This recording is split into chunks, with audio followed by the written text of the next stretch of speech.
আসসালামু আলাইকুম। বন্ধুরা, আজকে আমি আপনাদেরকে ফেসবুকের গুরুত্বপূর্ণ কিছু কাজ দেখাবো। যেই কাজগুলো আপনি ফেসবুকে ভিডিও আপলোড করার সময় এবং কি ভিডিও আপলোড করে ফেলছেন, তারপরেও করতে পারবেন। যেই কাজগুলো করলে আপনার রিচ, এনগেজমেন্ট এবং কি ভিডিওটা বেশি দর্শকের কাছে পৌঁছাবে। মানে আপনার পারফরম্যান্স গুলো ভালো হবে। ওকে? তাই ভিডিওটা খুবই গুরুত্বপূর্ণ। সবাই মনোযোগ সহকারে দেখবেন। তো দেখেন, আমি অলরেডি আপলোড করা ভিডিও থেকে আপনাদেরকে দেখাই। যদি আপনাদের সেই ভিডিওগুলোতে এরকম কিছু মিসিং থাকে, তাহলে অবশ্যই সেগুলো আপনারা ঠিক করে নিবেন। তাহলে কিন্তু আপনাদের ভিডিওগুলো আগের তুলনায় রিচ বাড়বে এবং কি সেখান থেকে এনগেজমেন্ট এবং কি ভিউজ কিন্তু বাড়বে। তো এর জন্য আমি চলে যাই আমার আইডিতে সবার শেষের যে ভিডিওটা, কারণ রিসেন্টলি যে ভিডিওগুলো আছে উপরের দিকে সবগুলো আমি অলরেডি সবকিছু ঠিক করে ফেলেছি। বাট শেষের ভিডিওটা আপনাদেরকে আমি দেখানোর জন্য কিন্তু রেখে দিছি। ঠিক আছে? সেটা এখন আমি আপনাদেরকে ঠিক করে দেখাবো। আপনারাও সেম কাজগুলোই করবেন। তাহলে কিন্তু আপনাদের ফেসবুকের যে রিচটা সেটা কিন্তু বেড়ে যাবে এবং কি ভিউজ কিন্তু আগের তুলনায় বেশি পাবেন। ওকে? দাঁড়ান, আমি একটু ওয়েট করেন। আমি একদম নিচে চলে যাচ্ছি। নিচে গিয়ে সেই ভিডিওটা আমি খুঁজে বের করছি। এই যে একটু প্রায় চলে এই যে একটা ভিডিও দেখতে পাচ্ছেন, এই ভিডিওটা সাপোজ এই ভিডিওটার কিছু ঠিক করতে হবে। কোন বিষয়গুলো আপনি কিভাবে বুঝবেন আমি সবকিছু দেখিয়ে দিচ্ছি। আপনারা কি করবেন, আপনাদের যে আপলোড করা ভিডিও সেখানে চলে আসার পর আপনি এই যে ভিডিওর বাম পাশে লেখা দেখতে পাচ্ছেন সি ইনসাইটস অ্যান্ড অ্যাডস, এখানে একটা ক্লিক করে দিবেন। এখানে ক্লিক করার পর নিচে চলে যাবেন। নিচে আসার পর এখানে দেখতে পাবেন যে tips for better performance. Facebook কিন্তু নিজেই কিছু টিপস দিয়ে দিছে আপনার পারফরম্যান্সটাকে আরেকটু বেটার করার জন্য। আপনার ভিডিওর পারফরম্যান্স মানে ভিডিওটা যেন বেশি, বেশি রিচ হয়, ভিউজ বেশি আসে, এটার জন্য তাদের আপনার পারফরম্যান্সটা যেন ভালো হয়, তাই তারা কিন্তু কিছু টিপস দিয়ে দিছে। তো চলুন আমরা দেখে আসি সেই টিপসগুলো কি আর কোন টিপসের কি কাজ। দেখেন, এর জন্য কি করবেন, আপনারা এই যে সি অল এই অপশনে ক্লিক করে দিবেন। এখানে ক্লিক করার পর এখানে দেখতে পাচ্ছেন বেশ কিছু টিপস তারা দেওয়া আছে। দেখেন এখানে বলা আছে step you can take now. প্রথম যে অপশনটা সেটা হচ্ছে add your video to a playlist. আপনি যে কোনো ভিডিও আপলোডের ক্ষেত্রে একটা প্লেলিস্ট তৈরি করে রাখবেন আপনার ফেসবুকে বা ফেসবুক পেজে বা আইডিতে। যে কোনো ভিডিওর উপরে প্লেলিস্ট তৈরি করে রাখবেন। সাপোজ আপনি আমি টেক রিলেটেড দিয়ে বুঝাই। ধরুন আপনি টেক ক্যাটাগরির ভিডিও আপলোড করেন। তো আপনি ফেসবুক আপডেট সম্পর্কে কিছু ভিডিও আপলোড করছেন। সেজন্য আলাদা একটা প্লেলিস্ট তৈরি করে রাখবেন। যেমন ফেসবুক অল আপডেট। এরকম প্লেলিস্ট তৈরি করে রাখবেন। যখনই ফেসবুক সম্পর্কে কোনো ভিডিও আপলোড করবেন তখন সেই প্লেলিস্টে আপনি এই ভিডিওটা এড করে দিবেন। তারপরে আপনি যদি কুকিং রিলেটেড ভিডিও আপলোড করেন যে কিভাবে বিরিয়ানি বানাতে হয়, আপনি একটা প্লেলিস্ট মেক করবেন যে আহ, বিরিয়ানি লিখে দিবেন শুধুমাত্র। তখন বিরিয়ানি আপলোড যখন করবেন বিরিয়ানির ভিডিও, তখন আপনি সেই প্লেলিস্টে বিরিয়ানির ভিডিও অ্যাড করে দিবেন। মানে কি হলো, তাহলে আপনার ভিডিওগুলো ভাগ ভাগ থাকলো। মানে এক এক ক্যাটাগরি অথবা এক এক রিলেটেড যে ভিডিওগুলো সেই রিলেটেড প্লেলিস্ট গুলো তৈরি করে ফেলবেন। সাপোজ আমি এই ভিডিওটা দেখেন, আমার এখানে অ্যাড ইওর ভিডিও টু এ প্লেলিস্টে আমার এই ভিডিওটা প্লেলিস্টে অ্যাড করতে বলতেছে। তো এখান থেকে আমরা কিভাবে প্লেলিস্ট অ্যাড করব, এখান থেকে দেখতে পাচ্ছেন অ্যাড টু প্লেলিস্ট, এখানে ক্লিক করে দেব। এখানে ক্লিক করলে দেখেন আমার কিন্তু প্লেলিস্ট তৈরি করা আছে। আপনাদের তৈরি করা না থাকলে আগে প্লেলিস্ট কিছু তৈরি করে রাখবেন, অথবা এখান থেকে ওই যে সার্চ অপশনে ক্লিক করবেন, যে কোনো কিছু একটা লিখে সার্চ করবেন, তখন কিন্তু প্লেলিস্টের অপশন চলে আসবে নিচে। ঠিক আছে?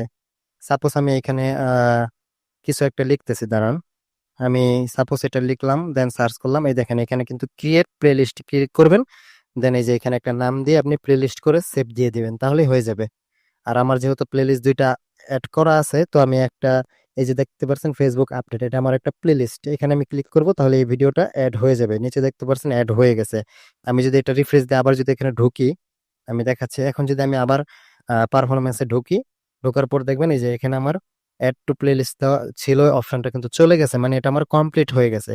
দেন দেখতে পাচ্ছেন সেকেন্ড যে অপশনটা share your post to a group.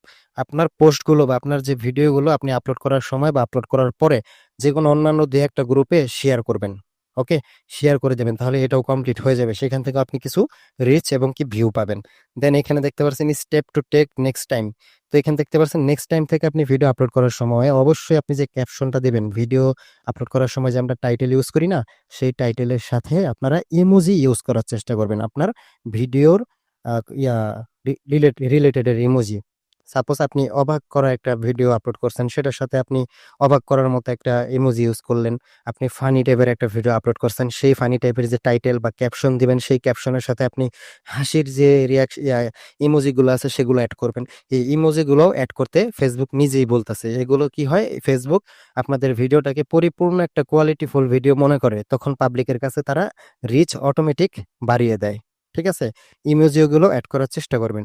দেন যেকোনো ভিডিও আপনি যদি ভয়েস ওভার করেন বা কোনো কিছু করেন টেক্সটে, আপনি সবসময় আপনার যে কমিউনিটি আছে, আপনার ভিডিও যারা সবসময় দেখে অ্যাক্টিভ পারসন, তাদেরকে বলবেন আপনার ভিডিওটা শেয়ার করার জন্য। এটা বলতেছে। Then grow your following with your content. আপনি সবসময় আপনার গ্রো থাকতে হবে, সবসময় কনটেন্ট আপলোড করতে থাকবেন, এটা বলছে। দেন দেখতে পাচ্ছেন increase the length of your video. আমি কিন্তু এটা লং ভিডিওর ক্ষেত্রে বলতেছি, ঠিক আছে?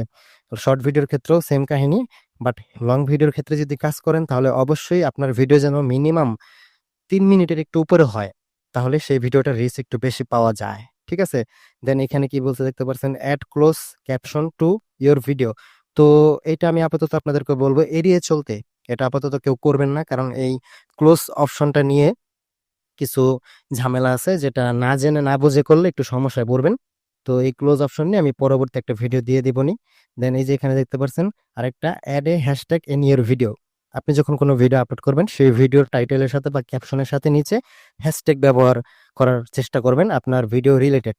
ঠিক আছে? কিছু হ্যাশট্যাগ ইউজ করবেন, এতে করে ভিডিওর রিচ বাড়বে। ঠিক আছে?